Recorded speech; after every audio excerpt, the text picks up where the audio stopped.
we've gone from the frumpy look and the Daisy Dukes to evolving, being classic, being chic, being elegant, so that people go, wow.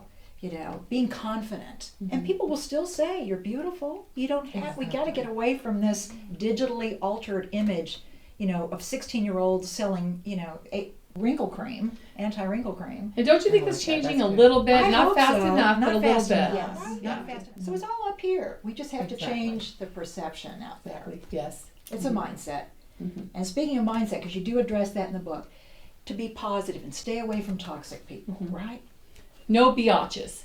Oh, am I allowed to say that? Where'd you get that word? I know. Okay, I got it. It's the nice way of saying the other word. So I have a salon, the A-List, and I wouldn't dream of having someone work with me that is that mindset, that type of person. And you know what I'm talking about. You go shopping with your friend, and she says to you, I don't know, Cheryl, I don't know if that's quite the right dress for you, blah, blah, blah, in kind of a negative way. If she could say, oh, Cheryl, you know what? This would look beautiful on you. This would really bring out your figure. These are the friends we want to be with. These are the friends we want to surround ourselves with. So if you have any of those biatches, can I say that? Get them out, and only have the friends who encourage you in this second half of our life. We are role models. I consider myself a role model. Bella's a role model for me. So is Cheryl. Every woman here is a role model. Ray, my stylist, is a role model to me. Samantha, they embody the type of person I want to be like. And I think that's really important that you surround yourself with women that you want to be like. And if you do that, it's going to make you even more beautiful in your second half. Yeah. Isn't it amazing how a smile can take 10 years off your face? It does. Yes. It really does. I think about that when I want to look younger. I smile. All the I think it was Audrey Hepburn who said something like, if you want to be beautiful, let your lips speak beautiful things. Let your eyes see the good in people. Do some kindness. Beauty, let's talk about that for a minute. Beauty is not just external. We've talked about the clothes. We've talked about the makeup and the hair. But doesn't it come from the inside? It does, it really does. And so we've talked about beauty from the outside, right? We've talked about all the things we can do, color our hair, makeup, go to the gym, dress beautifully, all of that. But what about the inside? Cheryl, you've been a volunteer, Woman of the Year. Tell us about the inner beauty.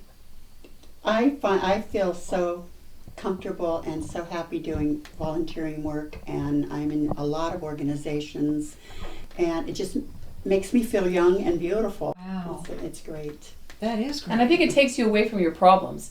If you have to work and help someone else, it takes you away from the me thing. Yeah. And then you're not looking in the mirror going, oh, I've got more wrinkles, because you're focusing on what good you could do. Right. Yeah, it's so sad.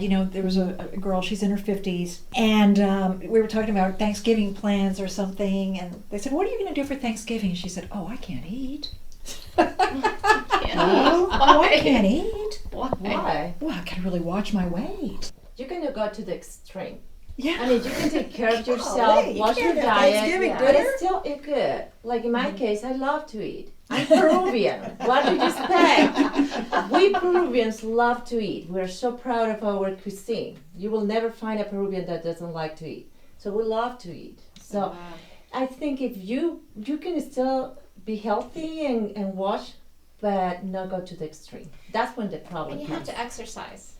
You have to, you can get really busy, but you have to cut out that time for yourself to stay in shape, and that really then you can eat the good things.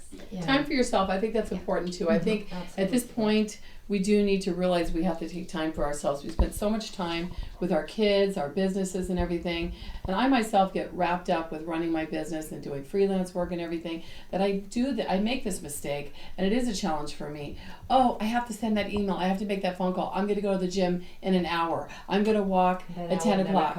That hour, now I have a client at noon, got to take a shower and get over there. But when you schedule it in, you make yourself do it. As we age, we've got to do it more than ever. I talk about a part in my book about hiking uphill, how it helps the knees and the legs, because as we get older, we get that squishy stuff at our knees. And we have to concentrate on keeping our legs long, our arms long, and our shoulders broad, and all these things come through yoga exercise, walking, things like And that. good posture too. When you're 45, when you're 50, when you're 55 or 60, we are living those last 15 to 20 years of youth. And I'm talking, we could climb a mountain. We could still Travel, yeah. do everything. We could do everything we want to do, physical things. Let's do these things now. Do them now. Don't put it off.